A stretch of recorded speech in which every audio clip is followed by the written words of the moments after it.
I decided to study one of the greatest leaders of the Old Testament, Moses. Me and Moses became cool. We on a first-name basis. Exodus chapter 3, verse 1. Now Moses kept the flock of Jethro, his father-in-law, the priest of Midian, and he led the flock to the backside of the desert and came to the mountain of God, even Horeb. Horeb there, it says even to Horeb because Horeb is also known as Mount Sinai, which later on Moses ends up on Mount Sinai when he receives the Ten Commandments. But anyway, it says, the angel of the Lord in verse 2 appeared unto him in a flame of fire out of the midst of the bush, and he looked, and behold, the bush burned with fire, and the bush was not consumed. And Moses said, I will now turn aside and see this great sight, why the bush is not burnt. And when the Lord saw that he turned aside to see, God called unto him out of the midst of the bush and said, Moses, Moses. And he said, Here am I. Now, I'll stop right there because, you know, I already said, number one, part one of renewing your mind, walking in the new of God is, in the new you, is to, number one, be holy. Number two, I go on to say, is to get off the trodden course. Get off the trodden course. How many of you have ever taken a route home that you're so accustomed to that you don't remember from the point that you left work, let's say for instance, and the point that you got to home, you don't remember nothing that happened in between. You were just on autopilot. I have done that so many times. I'm like, oh, I'm not home already. Moses, it says here, he had his flock. Now, mind you, this is in the 40-year course of time that he done left Egypt, ran away because he felt guilty, felt like somebody knew what was going on. That's a whole nother sermon. But now he's out here in Midian. He done married this lady, and he is now the son-in-law of this Midian priest, and he's out there feeding and tending to the herd. Now, the herd is his welfare. The herd is it's his sustenance. The herd is his job. The herd is the people, is the animals that help him get money. This is his, provision.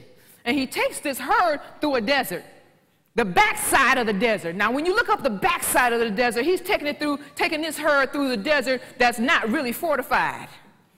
So, in other words, in order for him, just think about, let's bring some common sense to this. If he's going through the backside of the desert, he ends up at this mountain called Horeb. That means he must know the trail on the backside of this desert pretty well. Because you ain't about to go on the backside of nobody's desert and you don't know what the world you're doing. Hello. So that means that he had to have a path. He had to have had a trail that he was used to following with all his money and all his work and all his welfare behind him, right? I couldn't resist that. And so he's on the backside of the mountain. He is on his regular beaten path. He is on his regular trail. He is doing what he's accustomed to doing. Understand this, saints. God, right when you think you're comfortable, right when you think you're okay, right when you're minding your own business, don't be surprised if the devil or God starts knocking at your door. Don't be surprised. And if it's the devil, just know God's right on his tail. And so now Moses is walking through the backside of the desert. He ends up around this here mountain called Horeb or Sinai, and he notices a bush. Now, if you're on this road all the time, you ain't never seen a bush burn before, especially a bush that don't look like it's deteriorating. Wouldn't you think at the very first sight you're like, "Ooh, what's that?" No, not Moses, not my boy.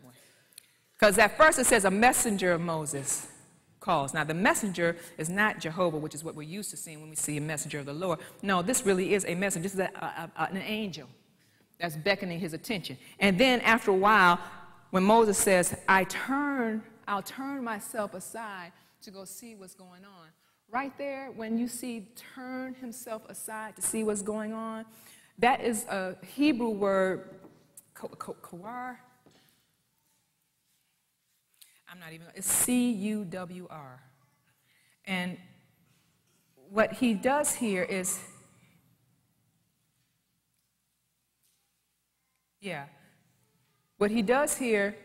C-U-W-R. When he says he turns aside, turn aside there, that whole phrase right there means to behead, means to move around.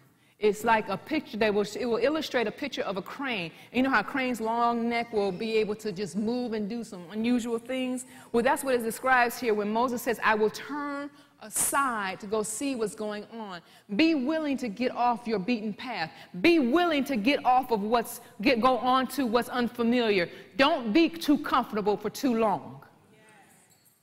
Because here, Moses now makes a decision that I'm going to get off of my path and go see. It means he had to literally turn his head in a totally different direction to go now investigate. To go investigate what God was doing. And then, when it says later on, that when God says that he noticed that Moses has turned himself aside, then God says, wait, Moses, here I am. It's me now, baby boy. We need to talk. And now God is able to start ministering to Moses. And he had to go through a process to finally get Moses off of his rump. But nevertheless, God made himself known in this miracle that Moses would have and could have easily bypassed because he was so comfortable in his regular old passage. So don't be afraid. Don't be apprehensive. Don't be timid about doing something new. You're going to have to, I say it all the time, I would rather be a wet water walker than a dry boat rider any day. Peter had to get out of the boat in order to walk on the water. You got 11 other dudes that stayed on the boat. So you have to step out and do things that you might not agree with, you might not understand, you might not even have an answer to. But I'm telling you, when you go into the new things of God, he's going to require you to trust him at a whole new level. He's going to require you to get rid of what you knew so that he can introduce you to a new you. Now,